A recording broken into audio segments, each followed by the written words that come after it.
નમસ્કાર દર્શક મિત્રો, ગુજરાત ન્યૂઝમાં આપનું સ્વાગત છે અને ડે સ્પેશિયલ કાર્યક્રમ સાથે હું છું માલવી. ડે સ્પેશિયલ કાર્યક્રમના આજના વિષયની વાત કરીએ વિશ્વ કિડની દિવસ. આ દિવસ ઉજવવામાં આવી રહ્યો છે વિશ્વભરમાં, કારણ કે કિડનીના રોગો અંગે, કિડની અંગે લોકોની અંદર જાગૃતિ આવે. જનજાગૃતિ માટે કેટલાક અભિયાન પણ ચલાવવામાં આવી રહ્યા છે. ખાસ કરીને વાત કરીએ તો વિશ્વમાં અંદાજે 85 કરોડથી વધુ લોકો કોઈને કોઈ પ્રકારની કિડનીથી જે રોગ થઈ રહ્યા છે તેનાથી પીડિત છે. અને આ સાથે વાત કરીએ તો આ વર્ષની જે થીમ છે તેના વિશે સ્વસ્થ કિડની સર્વ માટે, આ સંકલ્પ સાથે વૈશ્વિક જનજાગૃતિનું આ અભિયાન ચલાવવામાં આવી રહ્યું છે. ખાસ કરીને ઘણા બધા લોકો એવા હોય છે જે કિડની જેવા રોગોથી, કિડનીના રોગોથી પીડાતા હોય છે. ક્યાં કહેવાય ને કે ઇતિહાસમાં પ્રથમ વખત કિડનીના સ્વાસ્થ્ય અંગેનો વિશેષ ઠરાવ છે વર્ષ 2025માં WHO દ્વારા ઠરાવ પસાર કરવામાં આવ્યો હતો, કિડની સ્વાસ્થ્ય અંગેનો આ ઠરાવ.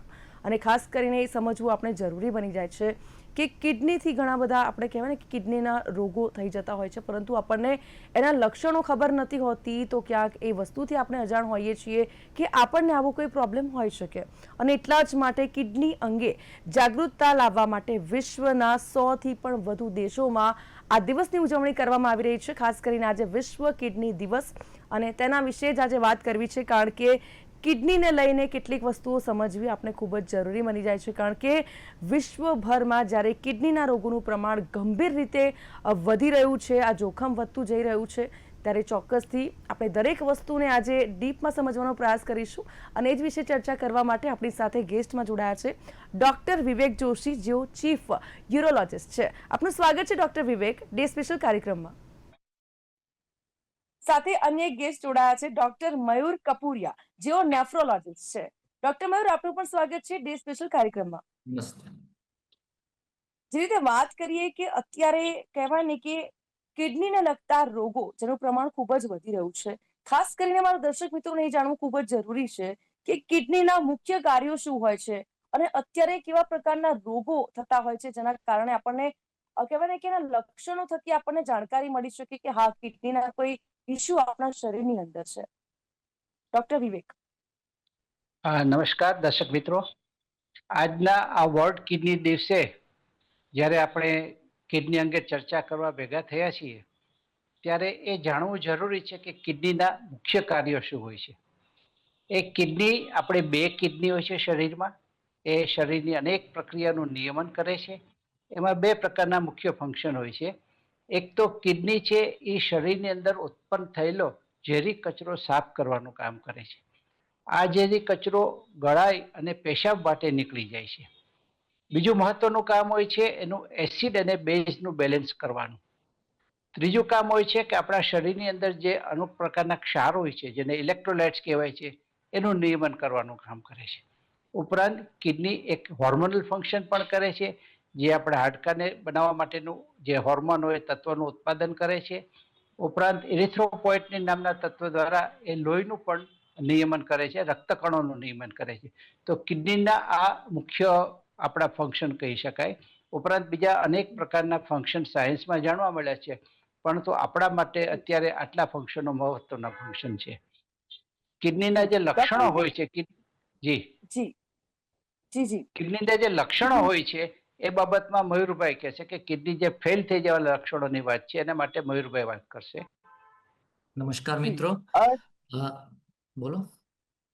જી ડોક્ટર મયુર, જે રીતે કિડનીના બીમારીને આમ તો સાયલેન્ટ કિલર કહેવામાં આવતો હોય છે, તો તેની પાછળનું કારણ શું? શા માટે કિડનીની બીમારીને સાયલેન્ટ કિલર કહેવામાં આવે છે? પહેલા તો એ સમજવું છે ને, ત્યારબાદ કિડનીના બીમારીના શરૂઆતના લક્ષણો કયા પ્રકારના હોઈ શકે છે તે જણાવશો.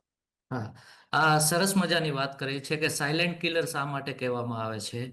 તો જનરલી બ્રોડલી આપણે જોવા જઈએ ને તો કિડનીના 2 પ્રકારમાં આપણે બીમારીઓ ડિવાઈડ કરી શકીએ. એક ક્રોનિક કિડની ડિઝીઝ અને એક એક્યુટ કિડની ડિઝીઝ.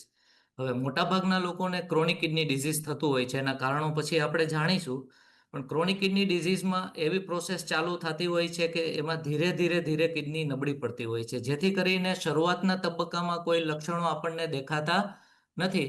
ઘણા લોકોને મામૂલી લક્ષણો હોય કે બહુ થોડી અશક્તિ લાગવી, માથું દુખવું, થોડા નાના મોટા થોડા સોજા હોવા, એવું હોય છે. પણ રોજિંદા જીવનમાં આપણે થોડું ગણકારતા હોઈએ છીએ. એટલે આ લાંબા ટાઈમ સુધી આ પ્રોસેસ ધીરે ધીરે ચાલતી હોય છે અને જ્યારે છેલ્લા તબક્કામાં પહોંચે છે ત્યારે આપણને ખ્યાલ આવે છે કે કિડની બહુ નબળી પડેલી છે અને ત્યારે આપણને બહુ મોટા પ્રમાણમાં લક્ષણો જોવા મળે છે, જેથી કરીને સાયલેન્ટ કિલર કહેવામાં આવે છે. કારણ કે શરૂઆતના તબક્કામાં આપણે રિપોર્ટ કર્યા વગર આપણે કોઈ કહી નથી શકતા એમને કે અમને કિડનીની તકલીફ છે. જેવી રીતે જી આ અમુક વર્ષો પહેલા બ્લડ પ્રેશરનો આ હોદ્દો મળેલો હતો કે સાયલેન્ટ કિલર છે, કારણ કે બ્લડ પ્રેશરમાં આપણને શરૂઆતના તબક્કામાં કઈ લક્ષણો ના જોવા મળે. ઘણીવાર આપણે બીજા કારણોસર ચેક કરતા હોય ત્યારે ખબર પડે કે અરે આનું બીપી તો 200 કે 190 એટલું આવે છે. જી ત્યારે એવી રીતે ખબર પડતી હોય એટલે એમને સાયલેન્ટ કિલર કહેવામાં આવતું. પણ ઓકે આજના સમયમાં આપણે જોવા જઈએ તો કિડનીમાં પણ આવી જ પ્રોસેસ થઈ રહી છે કે શરૂઆતના તબક્કામાં આપણે રેગ્યુલર જી ચેકઅપ ના કરીએ તો આપણને એની બીમારી વિશે શરૂઆતમાં જાણવા મળતું નથી. જી ડોક્ટર મયુર, આપે રિપોર્ટ્સની વાત કરી, તો કયા રિપોર્ટ દ્વારા જાણી શકાય કે કિડની સ્વસ્થ છે કે નહીં? કયા રિપોર્ટ્સ કરાવવા જોઈએ? હા, જો ખાસ કરીને આપણે રિપોર્ટ તો હવે જનરલ પોપ્યુલેશન આપણે ઘણા બધા દર્દીઓ હોય છે, કોને કરાવવા એ જાણવું જરૂરી છે.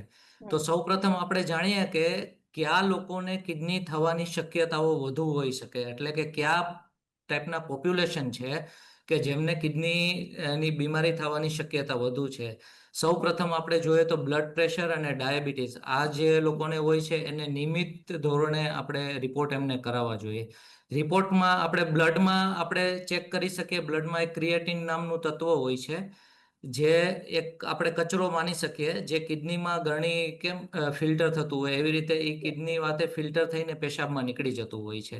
જી શરૂઆતના તબક્કામાં જો કિડની નબળી પડતી હોય તો એનો રિપોર્ટ આપણા બ્લડમાં ચેક કરીએ તો એ ધીરે ધીરે વધતો હોય એવું દેખાડવામાં આવે છે. એ રિપોર્ટ આપણને આ ખબર પડે એ પહેલાના રિપોર્ટ હોય છે જે આપણે યુરિનમાં ચેક કરી શકીએ અને બહુ સસ્તામાં થઈ જતો હોય છે. યુરિનમાં પ્રોટીન લીકેજ થવાની શરૂઆત જ્યારે ક્રિએટિન વધુ એ પહેલેથી ચાલુ થઈ જતી હોય છે. એટલે પેશાબમાં પ્રોટીન લીક થતું હોય એ પણ આપણને સૂચવે છે કે એમને કિડનીની તકલીફ છે. એટલે આ બંને મુખ્ય કારણો છે અને બહુ ઇઝીલી હવે અવેલેબલ છે. અને ત્રીજો આપણે સોનોગ્રાફી મારફતે આપણે સ્ટ્રક્ચરલ પ્રોબ્લેમ બીજું કાંઈ છે, પથ્થરીઓ છે કે પરપોટા હમ, છે કે એના માટે આપણે સોનોગ્રાફી પણ કરી શકીએ છીએ. જી ડોક્ટર ડોક્ટર મયુરભાઈ જે વિવેક, વાત કરી એમાં જી હું થોડું એડ કરવા માંગીશ. કારણ કે જી ઘણી સામાન્ય બીમારીઓ માટે આપણે રૂટીન બ્લડ ટેસ્ટ કરતા હોઈએ. એમાં હિમોગ્લોબિન નામનું જે તત્વ હોય છે એ હમ, ઘટી જવાનું એક કારણ કિડનીની બીમારી પણ હોઈ શકે. એટલે જો હમ, કોઈનું હિમોગ્લોબિન ઓછું આવે તો એને આ બીમારીને પણ ધ્યાનમાં રાખી અને એ માટેની તપાસ કરવી જોઈએ. હાજી. જી ડોક્ટર વિવેક, જે રીતે ખરાબ જીવનશૈલી અને અત્યારે જંક ફૂડ લોકો ખાઈ રહ્યા છે, તો જંક ફૂડ કિડની માટે કેટલા જોખમી છે? જે રીતે અત્યારે લોકો લાઈફસ્ટાઈલ જીવી રહ્યા છે અને ખાસ કરીને બહારનું જંક ફૂડ પણ અત્યારે લોકો ખાતા જ હોય છે, તો જંક ફૂડ કિડની માટે કેટલા જોખમી છે? આપનો પ્રશ્ન ખૂબ જ સરસ પ્રશ્ન છે કે જી દિવસે દિવસે આ ખાસ કરીને યંગ જનરેશનમાં જંક ફૂડનું પ્રમાણ વધતું જાય છે. અને આ જંક જી ફૂડના કારણે ઘણી બધી સમસ્યાઓનું આપણે જોઈ રહ્યા છીએ કે વધી રહી છે સમાજમાં, જેમ કે હમ diabetes, blood pressure, obesity, nutritional deficiency થાય. એટલે આ હમ જંક ફૂડ ડાયરેક્ટલી કિડનીને અસર કદાચ ન કરે, પણ આ બધી બીમારીઓ થાય, ઓબેસિટી, ડાયાબિટીસ, બ્લડ પ્રેશર, વિટામિનની ડેફિશિયન્સી, બીજી હમ ન્યુટ્રિશનલ ડેફિશિયન્સી, એને કારણે જેમ અન્ય અવયવોને ઈજા થાય એ પ્રમાણે કિડનીને પણ ઈજા થાય. એવી જ રીતે તમાકુનું વ્યસન, એક આપણે ત્યાં ખાસ કરીને સૌરાષ્ટ્ર વિસ્તારમાં તમાકુ ખૂબ મોટા પ્રમાણમાં જી ખવાતું હોય છે. તમાકુ કેન્સર જેવી બીમારી તો કરે જ છે, પણ તમાકુ હમ સીધી રીતે કિડનીને પણ નુકસાન કરે છે એવું વિજ્ઞાને હવે પ્રૂવ કરેલું છે. એટલે આવી બધી જે વ્યસનો છે એનાથી દરેકે બચવું ખૂબ જરૂરી છે. જી ચોક્કસથી. ડોક્ટર મયુર, કિડનીના દર્દીએ શું સાવધાની રાખવી જોઈએ? કારણ કે જો આ બધા રિપોર્ટ્સ કરાવ્યા બાદ એમને ખબર પડે છે કે કિડનીમાં ફેલ્યોર છે અથવા કિડનીને લગતા કોઈ રોગ છે, તો કિડનીના દર્દીએ કયા પ્રકારની સાવધાની રાખવી ખૂબ જ જરૂરી બની જાય છે? કિડનીના દર્દીઓએ સૌપ્રથમ જે ડૉક્ટરને બતાડતા હશે એમને સમજાવેલું હશે કે શા માટે કિડની નબળી પડેલી છે. જો કોઈને બ્લડ પ્રેશરને લીધે કિડની નબળે પડેલી હોય તો દવા નિયમિત રૂપે લેવી જરૂરી છે.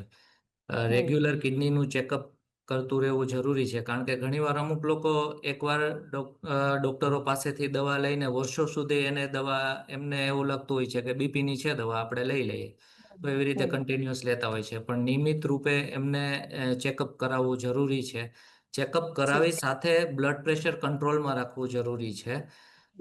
જો કોઈને ડાયાબિટીસ હોય તો ડાયાબિટીસની દવા રેગ્યુલર લેવી અને એમનું ચેકઅપ કરવું રેગ્યુલર અને એમને કંટ્રોલમાં લેવું જરૂરી છે.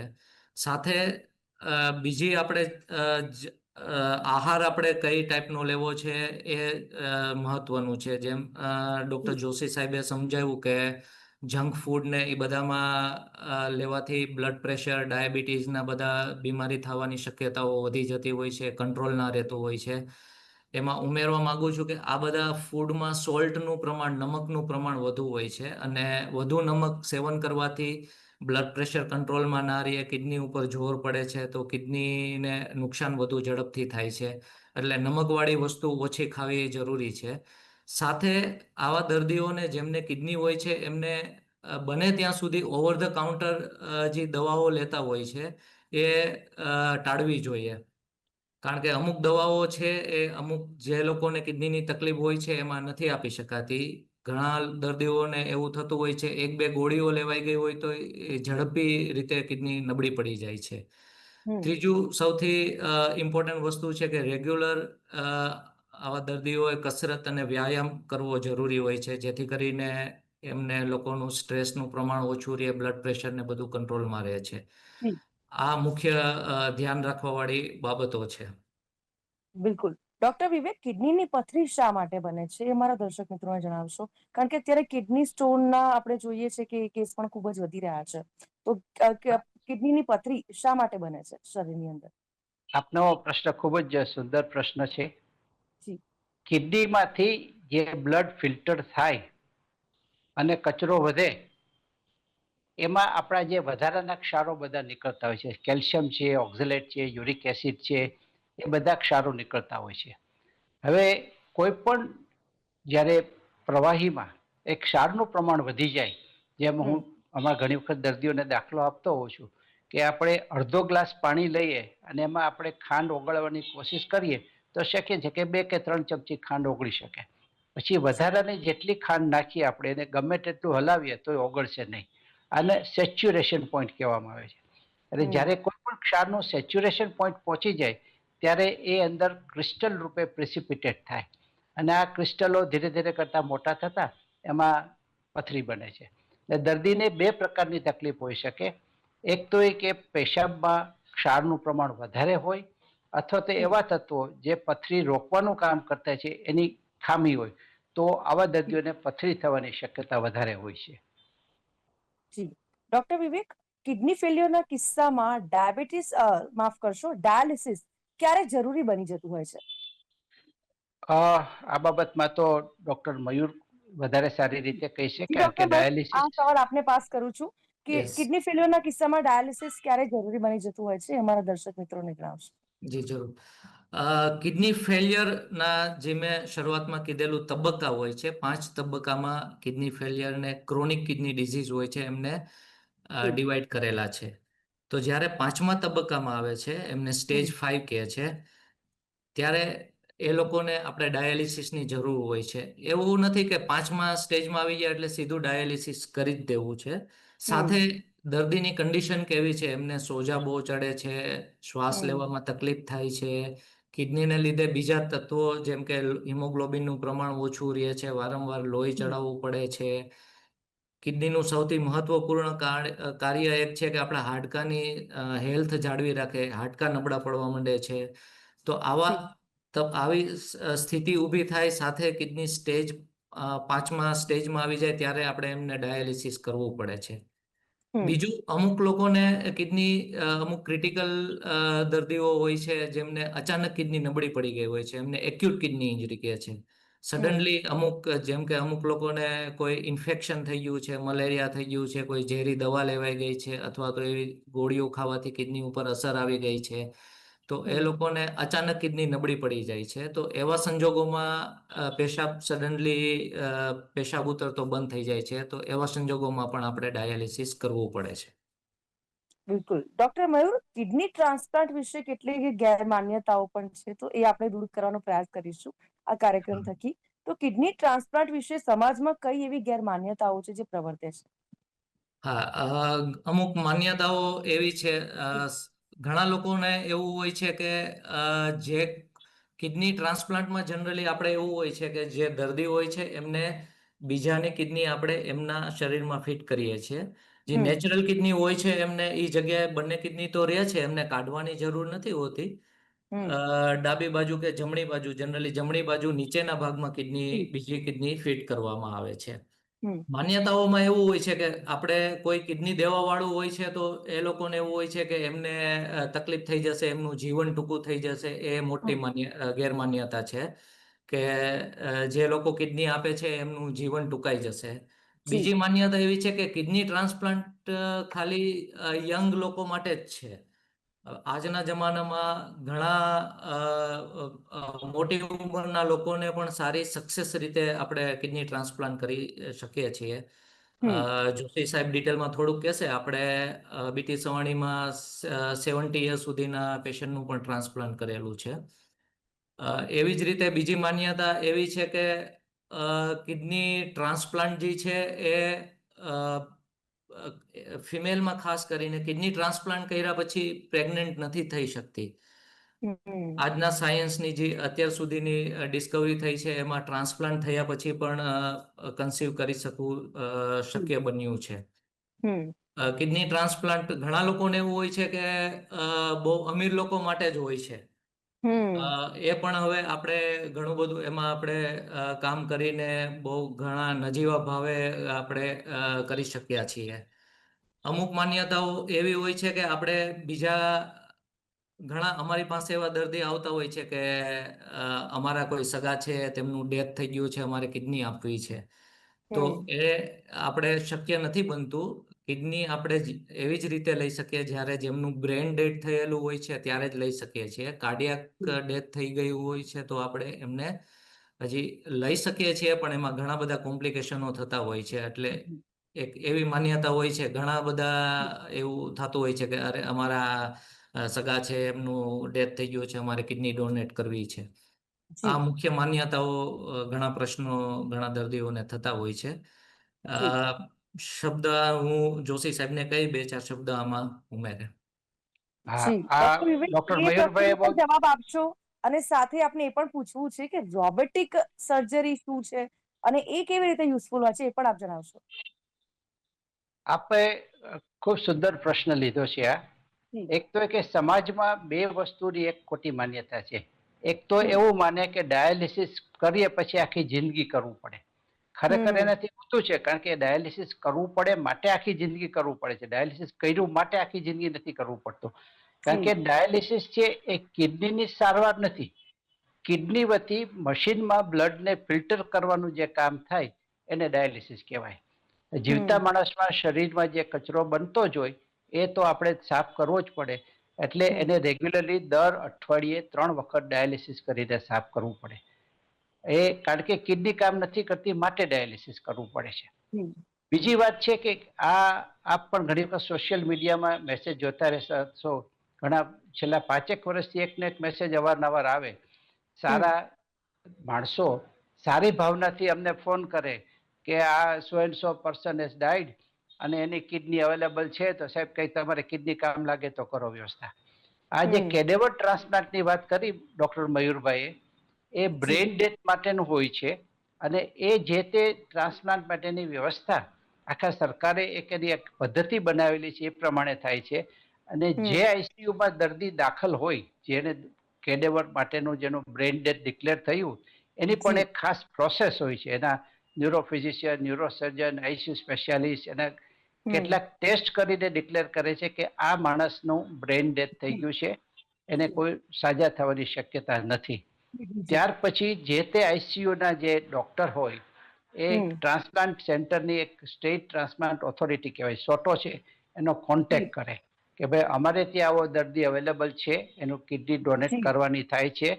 એટલે એ જી સોટો એના માટેની બધી કાર્યવાહી કરે કે આના માટેનો એલિજિબલ કેન્ડિડેટ કોણ છે, એનું બ્લડ ગ્રુપ કયું છે, જી એનું મેચિંગ બિલકુલ કયું વિવેક, છે. ડોક્ટર વિવેક, આપણી પાસે સમયનો અભાવ છે. એક છેલ્લો સવાલ કે જી રોબોટિક એટલે સર્જરી શું છે, અમારા દર્શક મિત્રોને જણાવશો, સાથે એટલે તે કેવી રીતે નિષ્ફળ હોય છે? જી. જે એક હવે અત્યારના વિજ્ઞાને જેમ જુદા જુદા ક્ષેત્રમાં રોબોટ બનાવ્યા છે એમ સર્જરિકલ રોબોટ કહેવાય છે, સર્જિકલ રોબોટિક સિસ્ટમ કહેવાય, કે જી જી. જેમાં સર્જન છે એ એક કોન્સોલ ઉપર બેસે, એક સાઈડમાં કે ખૂણામાં એના જે મોનિટર ઉપર બેસી એના હાથમાં એના જે તે સેન્સર પહેરી અને એના દ્વારા દર્દીની અંદર સર્જરી થતી હોય. એટલે રોબોટ પોતે સર્જરી નથી કરતું, રોબોટની પાછળ બેઠેલો સર્જન છે એ સર્જરી કરે છે, પણ સર્જને દર્દીની ઉપર હાજર રહેવું પડતું નથી, ફક્ત રિમોટલી બેઠા બેઠા એનું સર્જરી થઈ શકે, ઇન્ક્લુડિંગ કે તમે બીજા દેશમાં કે બીજા શહેરમાં પણ આ કોન્સોલ ઉપર બેસીને સર્જરી કરી શકો. માત્ર નાનું કાણું છેદ કરી અને મિનિમલી ઇન્વેઝિવ સર્જરી કરવામાં આવે છે. ખાસ કરીને આ સર્જરી પ્રોસ્ટેટના કેન્સર, કિડનીના કેન્સર માટે ખૂબ ઉપયોગી છે. બિલકુલ, thank you very much doctor Vivek અને ડોક્ટર મયુર. આપ બંને મારી સાથે જોડાયા. અહીંયા આપણે ચર્ચાની સમાપ્તિ કરીએ છીએ. ઘણી બધી વાતો એવી છે જે ખરેખર જાણવી આપણે સૌને જરૂરી હતી. Thank you very much doctor Vivek and doctor Mayur. નમસ્તે, thank you thank so you. Much. તો જે રીતે આજે વિશ્વ કિડની દિવસ, પરંતુ આ દિવસ શા માટે ઉજવીએ છીએ તે પણ આપણે આ ચર્ચાની અંદર જાણ્યું છે, અને સાથે આપણે વાત કરીએ કિડની અંગે જાગૃતતા, જે ઘણી ઉપયોગી આ કાર્યક્રમ થકી આપને પણ થશે, કારણ કે ઘણી બધી એવી માન્યતાઓ સાથે આપણે ચાલતા હોઈએ છીએ, પરંતુ જે રીતે કહેવાય ને કે અહીંયા ઘણી બધી વાતો સમજવી એટલી જરૂરી બની જતી હોય છે, કારણ કે અત્યારે જે રીતે વિશ્વભરની અંદર આ ખતરો મંડરાઈ રહ્યો છે, મેં જેમ અગાઉ પણ જણાવ્યું કે વિશ્વમાં અંદાજે 85 કરોડથી વધુ લોકો કિડનીના રોગોથી પીડિત છે. જે આંકડા સામે આવે છે ત્યારે ખરેખર આપણને નવાઈ લાગે છે, પરંતુ કેટલા એવા લોકો છે જે આ રોગોથી પીડિત હોય છે. તો આજે વિશ્વ કિડની દિવસે બસ એટલું જ કહેવું છે કે ધ્યાન રાખજો પોતાનું, ને સ્વસ્થ કિડની સર્વ માટે આ સૂત્રો છે, આ અભિયાન છે, તેના થકી જ આ સંકલ્પ છે લેવામાં આવ્યો છે, અને અભિયાનમાં આપણે આગળ વધવાનું છે. તો ચોક્કસથી આપણા સ્વાસ્થ્યનું ધ્યાન રાખજો. થેન્ક યુ વેરી મચ, અને ડે સ્પેશિયલ કાર્યક્રમમાં ફરીથી મળીશું. હાલ મને આપશો રજા. નમસ્કાર.